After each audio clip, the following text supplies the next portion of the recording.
You wanted a show? Enjoy the finale. 2 in the morning, and I'm sitting in my workshop with a half-empty bottle of bourbon, scrolling through Instagram like some pathetic stalker. But here's the thing about being pathetic. Sometimes it pays off. Sometimes you see your wife of 8 years posting yacht photos with her ex-boyfriend Cameron Shaw while she's supposed to be on a girls' trip to figure out our marriage. My name's Evan Kincaid, and 3 weeks ago, my wife Vivian announced she needed space to think. Not a divorce, mind you, just a break. Her rules were simple. No dating other people, no major financial decisions, and definitely no social media drama. My rule was simpler: respect. Guess which one of us is a lying piece of work? The workshop smells like sawdust and motor oil, familiar scents that usually calm me down. I built this business from nothing, Kincaid Custom Woodworking, turning rich people's Pinterest fantasies into overpriced furniture. Vivian always said I had working-class hands but upper-class vision. I thought it was a compliment until tonight. Her latest post shows her in a red bikini, champagne flute raised toward Cameron's stupid, perfect teeth. The yacht's name is clearly visible. Second Chance. I know that boat. I should. My company restored the teak deck last spring. Technically, it's listed as a business asset for tax purposes. My phone buzzes. Vivian's calling. Evan, baby, I know it's late, but I wanted to talk. Her voice has that fake sweetness she uses when she's caught doing something crappy. I take a sip of bourbon and lean back in my chair. Talk away, sweetheart. I'm all ears. I've been thinking, and I'm ready to come home. This break was exactly what we needed. I feel so much clearer now about our relationship. That's fascinating. Tell me more about this clarity.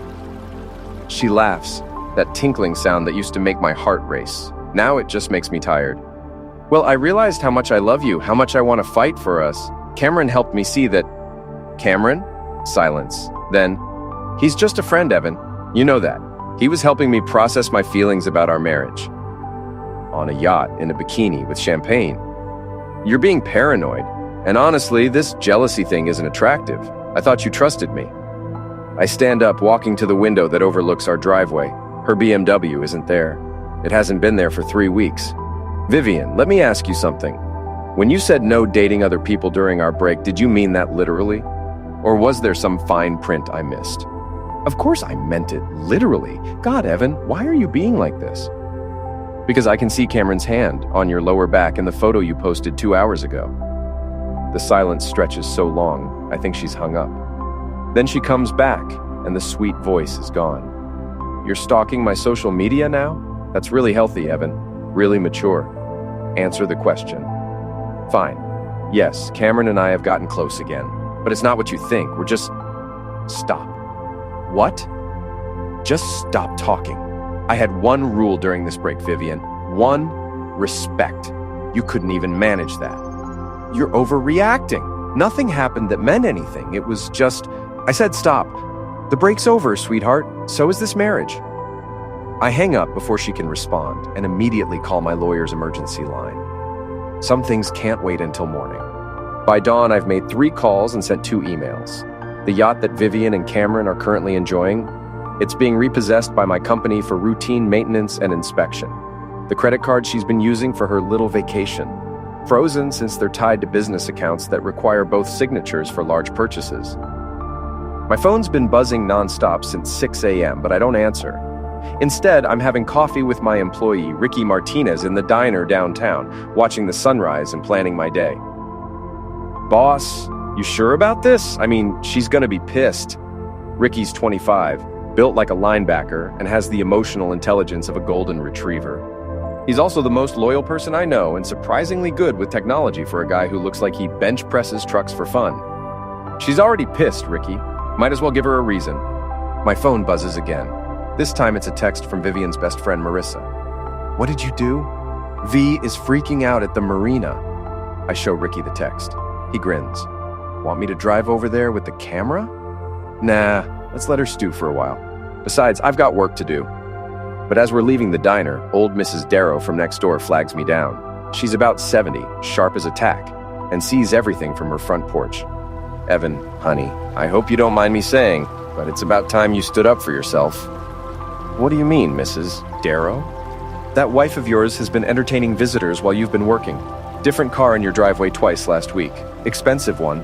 I feel something cold settle in my stomach. What kind of car? Silver sports car. Fancy. The kind that man Cameron Shaw drives. So Vivian wasn't just cheating during the break. She'd been cheating before it, probably for months. The break was just her way of making it official, without having to admit what she was doing. Mrs. Darrow, if you ever see that car again, would you mind giving me a call? She pats my arm with a knowing smile. Honey, I'll do more than that. I'll get pictures. The Moose and Mug isn't the kind of bar you'd expect to find in our little college town. It's dark, sticky, and smells like decades of cigarette smoke despite the smoking ban. The owner, Margot, is a 60-year-old woman with silver hair and eyes like a hawk. She knows everyone's business and isn't shy about sharing it. I'm nursing a beer and waiting for Ricky when she slides onto the stool next to me. Heard Vivian's having some transportation troubles, she says, not looking at me. News travels fast. Faster when it's good news. That girl's been running her mouth about you for months, telling anyone who'd listen how you don't appreciate her, don't understand her needs. I take a long sip of beer. What kind of needs? The expensive kind. Cameron Shaw's been buying her drinks in here since February, always when you were working late. February. That's 5 months ago. I think about all the nights I stayed late in the workshop, all the times Vivian said she was having dinner with girlfriends or working late at her startup job. You got any proof of that? Margot reaches under the bar and pulls out her phone. She scrolls through photos, then shows me the screen. It's Vivian and Cameron in a corner booth, his hand on her thigh, her laughing at something he's saying. The timestamp shows March 15th. I take pictures of interesting customers, she says. Never know when someone might need them. Ricky walks in, sees us talking, and orders a beer. I show him Margot's photo. Whoa, boss. That's cold. Gets colder, Margot says. They've been planning this for weeks. Vivian was in here last Tuesday, telling Cameron how she was going to ask for a break so they could be together without it technically being cheating. The pieces click together. The sudden request for space, the specific rules, the immediate trip with Cameron. It was all planned. Margot, I need a favor. Name it. I need to know everywhere they go, everyone they talk to, everything they do when they get back to town. She grins. Honey, I thought you'd never ask. Over the next week, Margot becomes my intelligence network. Vivian and Cameron return from their abbreviated yacht trip. Turns out having your boat repossessed really ends the romantic mood, and immediately start damage control. They're telling people I'm having a breakdown, that I'm being unreasonable and controlling. Vivian's playing the victim, saying she just needed space to think, and I'm punishing her for it. But Margot's network of bartenders, waitresses, and shop owners tells a different story. They've been seen together constantly, holding hands at the country club, kissing in Cameron's car outside the grocery store, booking a room at the fancy hotel on Main Street. Time to go public, I tell Ricky on Friday afternoon. We're parked outside the country club in his pickup truck, watching Cameron's silver Porsche in the parking lot. It's been there for 2 hours, along with Vivian's BMW. You sure about this, boss? Ricky, they've been lying to everyone for months. Time for some truth. I pull out the GPS tracker I bought online, completely legal, by the way, and walk over to Cameron's car. It takes 30 seconds to attach it under the rear bumper. The device will send location updates to my phone for the next month. As I'm walking back to the truck, Vivian and Cameron emerge from the club.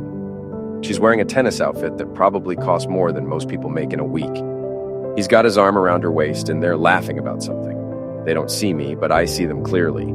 And more importantly, I get a perfect photo of Cameron's hand sliding down to grab Vivian's lower back as they reach his car. Got it, I tell Ricky as we drive away. What's next? Now we wait, and we watch. The GPS tracker tells an interesting story over the weekend. Saturday morning, Cameron's house. Saturday afternoon, the marina where they probably expected to find the yacht. Saturday evening, a motel on the outskirts of town. Sunday morning, back to Cameron's house. Sunday afternoon, Vivian's office building, probably so she can maintain the fiction that she's been staying there during our break. But Sunday evening is the most interesting. The tracker shows Cameron's car parked outside our house for 3 hours. I call Mrs. Darrow. Oh yes, dear, they were there all evening. Looked like they were moving things out, boxes and suitcases. So Vivian's not just cheating, she's stealing. Probably taking anything valuable she can claim as hers before I can freeze her access to our joint accounts. Monday morning, I drive home to see what's missing. The good silverware, gone. Her grandmother's jewelry, gone. The expensive art we bought for the living room, gone. But she made a mistake.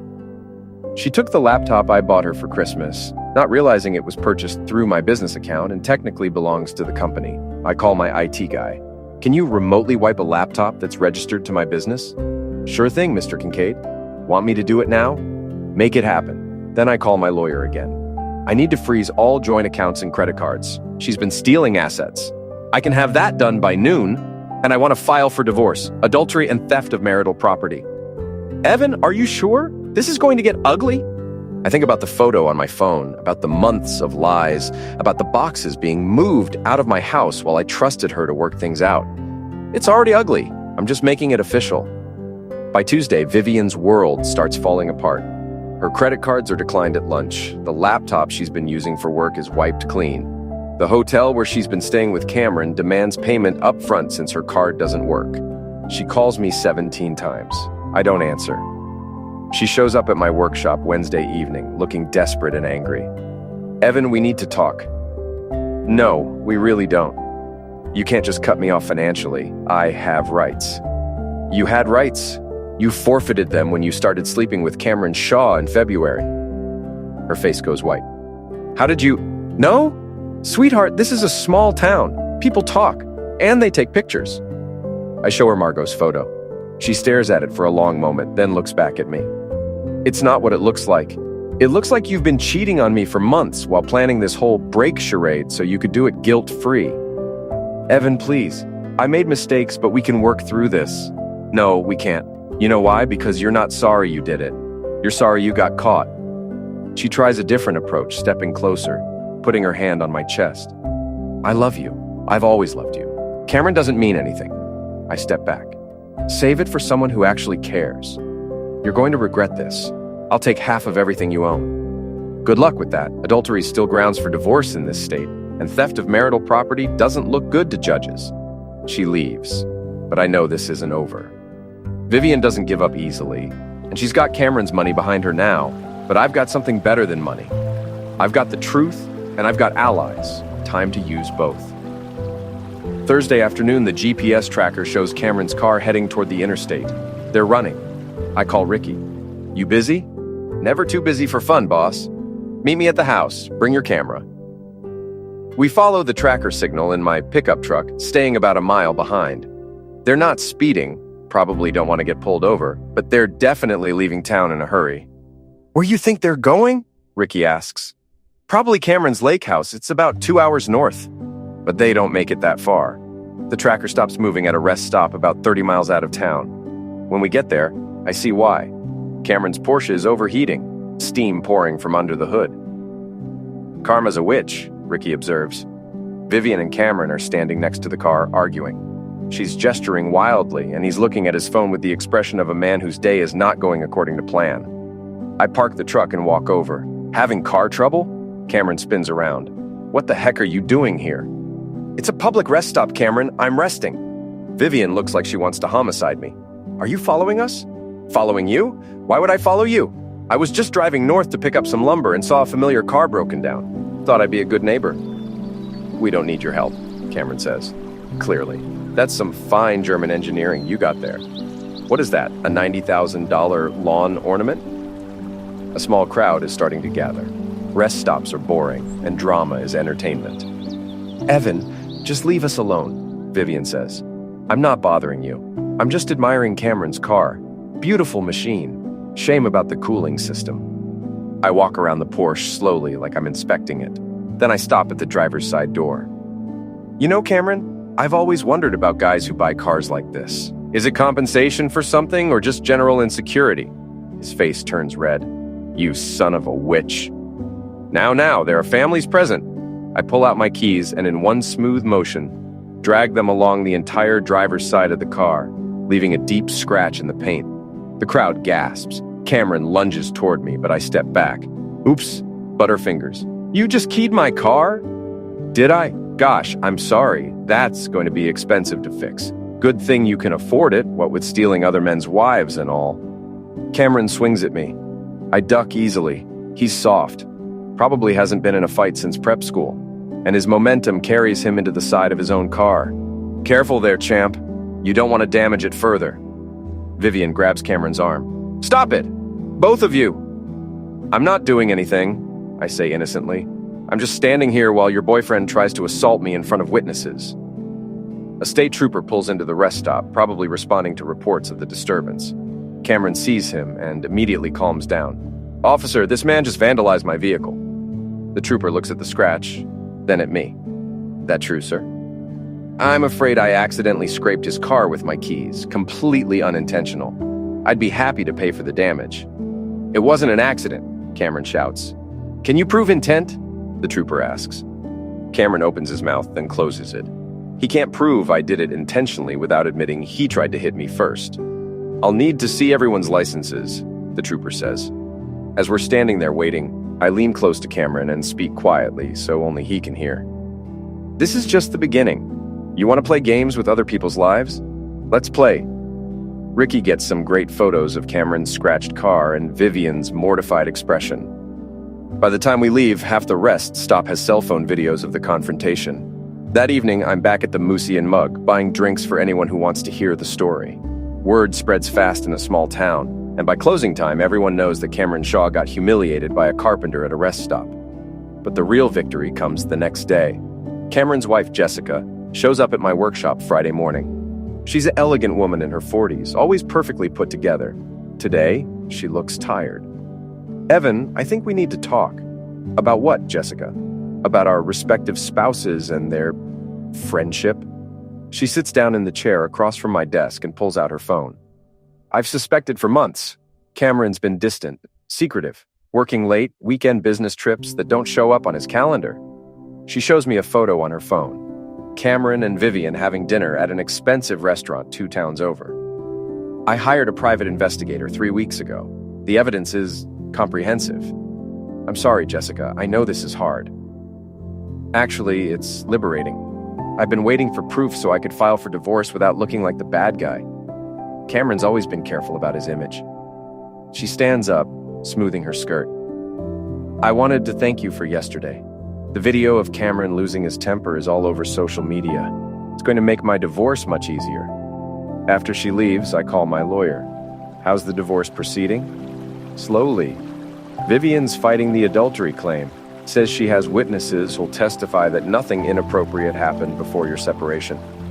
What if Cameron's wife files for divorce, citing the same affair? That would be helpful.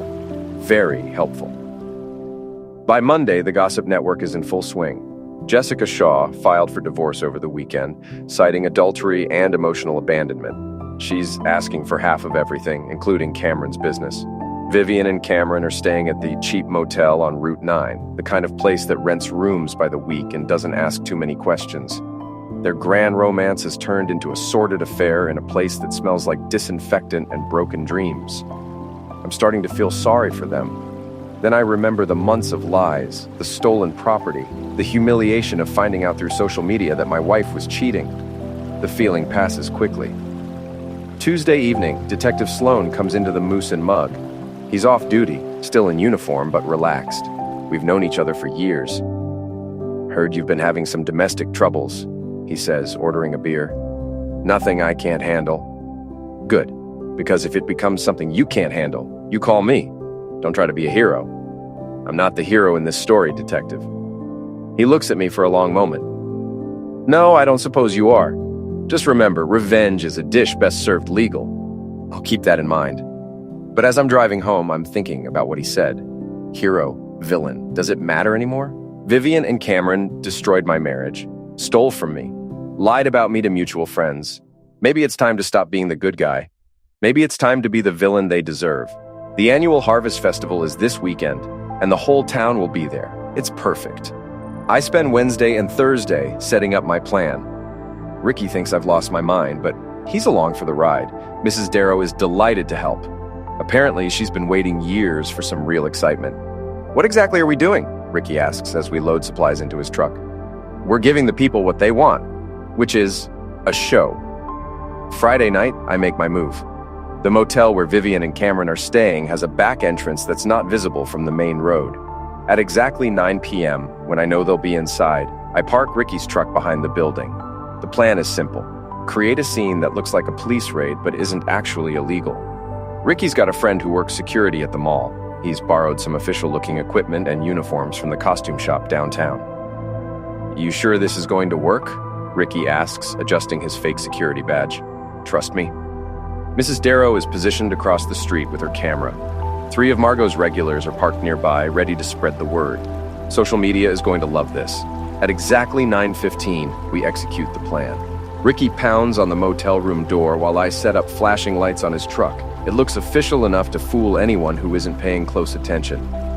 "Security! Open up!" They're scrambling inside. Muffled voices, the sound of people getting dressed quickly.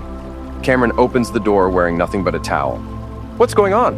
"We've had reports of disturbances. Need to check the room. This is harassment." But by now, a small crowd has gathered. Mrs. Darrow is taking pictures. Someone's live streaming on Facebook.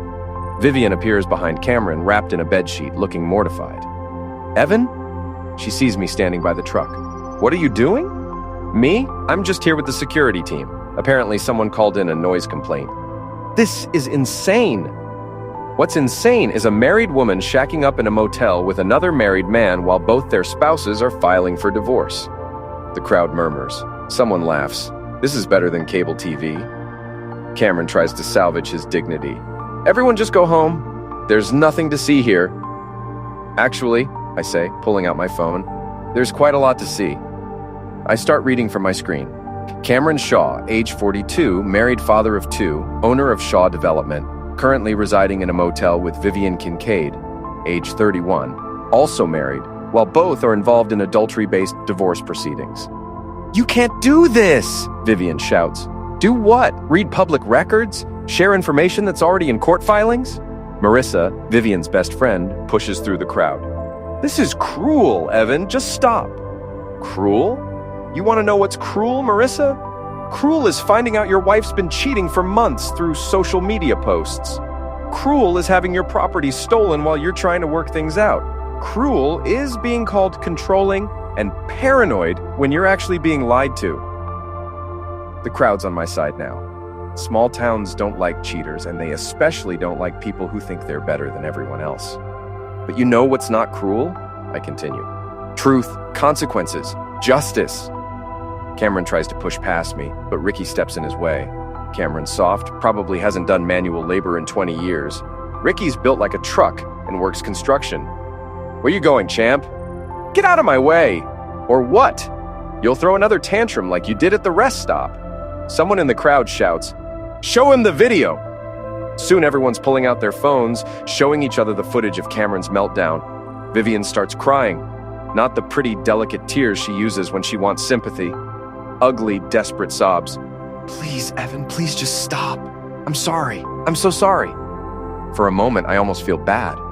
Then I remember the yacht photos, the months of lies, the stolen property. "You're not sorry you did it, Vivian. You're sorry you got caught. There's a difference." I signal to Ricky, and we start packing up our equipment. The show's over, but the damage is done. By morning, everyone in town will know exactly what Vivian and Cameron have been up to. As we're driving away, Ricky asks, "Feel better?" "Not yet, but I will." Saturday morning, the Harvest Festival is buzzing with gossip. Vivian and Cameron are nowhere to be seen, probably hiding in their motel room. But their absence just makes people talk more. I set up a booth for my woodworking business, displaying some of my best pieces. It's good advertising, and it puts me right in the center of town where everyone can see me being normal and reasonable. Around noon, Jessica Shaw stops by my booth. "Evan, I wanted to thank you again. My lawyer says Cameron's ready to settle. Apparently, he doesn't want any more public embarrassment. I'm glad I could help. There's something else. I'm thinking of remodeling my kitchen after the divorce is final. Would you be interested in the job?" "I'd be honored," she smiles. "Good. I want to hire local contractors, support people who have integrity." As she walks away, Margot appears at my elbow. "That woman's got class," she says. "Unlike some people. Speaking of which, your wife's been calling around town this morning, trying to find someone who will give her a job. Seems her startup position didn't work out." "Really?" "Really. Turns out her boss doesn't approve of employees who bring drama to work. Bad for the company image. So Vivian's unemployed now, in addition to being broke and homeless. I should feel triumphant, but mostly I just feel tired." "Margot, you think I'm doing the right thing?" She considers this seriously. Honey, I've been watching people destroy each other for 40 years. Usually it's ugly and stupid and everyone loses. But sometimes, just sometimes, someone deserves exactly what they get. And this is one of those times. This is definitely one of those times. That evening, as the festival is winding down, Vivian appears. She's been drinking, I can tell from the way she's walking, and she looks terrible. Her hair's unwashed, her clothes are wrinkled, and there are dark circles under her eyes. She finds me as I'm packing up my booth. Evan, we need to talk. No, we don't. Please, 5 minutes. I look around. There are still people nearby, cleaning up their own booths. Whatever she wants to say, she'll have to say it in public. Fine, 5 minutes. I want to come home. That's not happening. I'll end things with Cameron. I'll go to counseling. I'll do whatever you want. What I want is for you to disappear. She flinches like I've slapped her. You don't mean that. I absolutely mean that. You're a liar and a thief and a cheat. You destroyed our marriage for a guy who's now broke and facing his own divorce. You made your choice. I made a mistake. You made 100 mistakes for months, while looking me in the eye and lying about it. She starts crying again, but this time I don't feel even a flicker of sympathy. You ruined everything, she sobs. No, Vivian, you ruined everything. I just made sure everyone knows it. She turns and walks away, stumbling slightly. I watch her go and feel nothing. No satisfaction, no regret, no anger, just emptiness. But that's about to change, because tomorrow I'm going to finish this. Sunday morning, I wake up with perfect clarity about what needs to happen next. It's not enough that Vivian and Cameron are broke and embarrassed. It's not enough that their reputations are destroyed. They need to understand that actions have consequences, and some consequences last forever. I call Ricky. You free today? For you, boss. Always. Good. We're going to make a delivery. Cameron's house sits on 2 acres outside town, all glass and steel and architectural pretension. It's the kind of place that looks impressive in magazines, but feels cold and empty in person. Perfect for him. The divorce papers Jessica filed included a restraining order, so Cameron can't go home until the legal issues are resolved. The house is empty, protected only by a basic security system that Ricky's cousin helped design. You sure about this? Ricky asks as we park down the road. I'm sure. We wait until noon, when the neighbors are likely to be having lunch or watching TV. Then we approach the house through the woods behind the property. The security system is easy to disable. Ricky's cousin left us detailed instructions. We're not stealing anything, just redecorating. In the back of Ricky's truck, we have 6 dozen chickens. Live chickens, borrowed from a farm outside town in exchange for a custom dining room table. The farmer thinks we're playing a prank on a friend. He's not wrong. This is insane, Ricky mutters as we carry the first crate of chickens to Cameron's front door. This is justice. It takes 20 minutes to get all the chickens inside. They're surprisingly calm until we open the crates. Then chaos erupts. Chickens everywhere, clucking and flapping and leaving deposits on Cameron's white leather furniture. They knock over his expensive art, scratch his hardwood floors, and generally turn his pristine showplace into a barnyard. Mrs. Darrow is positioned across the street with her camera, as planned. She gets perfect shots of chickens appearing in the floor-to-ceiling windows, of feathers floating through the air like snow. We're gone in 30 minutes, leaving no trace except the chickens and the chaos they're creating. By evening, the video Mrs. Darrow posted has been shared 300 times. The comments are hilarious. Chickens coming home to roost. That's what happens when you mess with the wrong farmer. Best security system ever. Monday morning, I'm in my workshop when Detective Sloan shows up. Evan, we need to talk. About what? About the chickens. I look up from the cabinet I'm sanding. What chickens? The chickens that somehow got inside Cameron Shaw's house yesterday. That's weird. How do you think that happened? I think someone put them there. Someone with a grudge against Cameron? Someone exactly like that. I set down my sandpaper and meet his eyes. Detective, I was home all day yesterday. You can ask Mrs. Darrow. She saw me working in my yard. I'm sure she did. Is Cameron pressing charges? Hard to press charges when you can't prove who did it, and technically no crime was committed. The chickens didn't damage anything that can't be cleaned or replaced. So it's just a harmless prank? That's one way to look at it. He turns to leave, then stops. Evan, I hope you're about done with the pranks. I'm done when they're gone. They're leaving town today. Cameron's moving to the city, starting over. Vivian's going with him. I I feel a surge of satisfaction. Good. So we're done here? We're done here. After he leaves, I walk outside to get some air. Mrs. Darrow is on her porch, waving me over. Evan, honey, you should know, that wife of yours came by this morning. What did she want? To talk to you. But when I told her you weren't home, she left this. She hands me an envelope with my name written in Vivian's handwriting. Inside is a single sheet of paper. Evan, I know you'll never forgive me, and I don't blame you. I destroyed everything good we had, and I'll have to live with that forever. I hope someday you can find happiness with someone who deserves you. I'm sorry for everything. V. I read it twice, then crumple it up. What did it say? Mrs. Darrow asks. Nothing important. That afternoon, Ricky and I are loading lumber when a car pulls up. It's Jessica Shaw, looking elegant as always, despite everything she's been through. Evan, I wanted to say goodbye. You're leaving too? Just for a while. I'm taking the kids to stay with my sister in California while the divorce is finalized. But I'll be back. Good. This town needs more people like you. She smiles. And fewer people like my soon-to-be ex-husband. Speaking of which, how's he handling the chicken situation? He's furious, but there's nothing he can do about it. The insurance company won't cover acts of poultry, and he can't prove who did it. Acts of poultry, I like that. Evan, can I ask you something? Sure. Do you feel better now that it's over? I think about it. Do I feel better? Vivian and Cameron are gone. Their reputations destroyed, their plans ruined. Everyone in town knows the truth about what they did. Justice has been served. Yeah, I say. I do feel better. Good. You deserve better than what she gave you. After Jessica leaves, I stand in my workshop, looking around at the tools and projects that define my life. Everything's exactly the same as it was 6 months ago, but everything's different too. My phone buzzes. It's a text from an unknown number. Mr. Kincaid, I heard you do custom kitchen work. Would you be interested in a consultation? Sarah Mitchell. Sarah Mitchell. I remember her from high school. She was smart, funny, kind. Everything Vivian pretended to be. I heard she moved back to town recently after her divorce. I text back. I'd be happy to discuss it. When works for you? Her response comes immediately. How about dinner tomorrow? I promise not to order champagne on a yacht. I laugh out loud.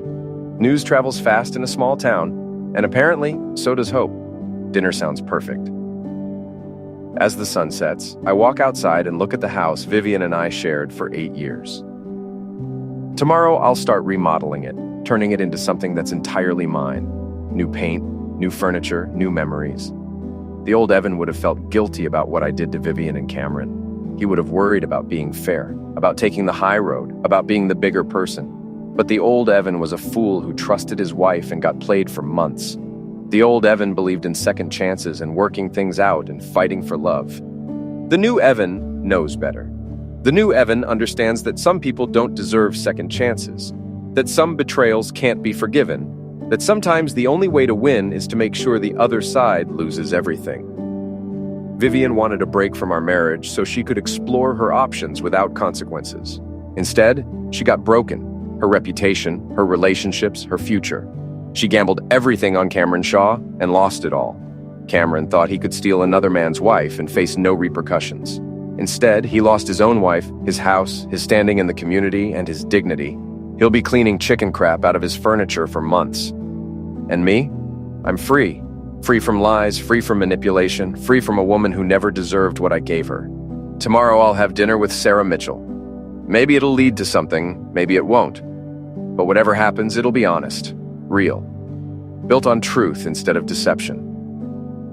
I walk back into my workshop and pour myself a bourbon. Outside, the town is quiet, peaceful. Inside, I'm finally at peace too.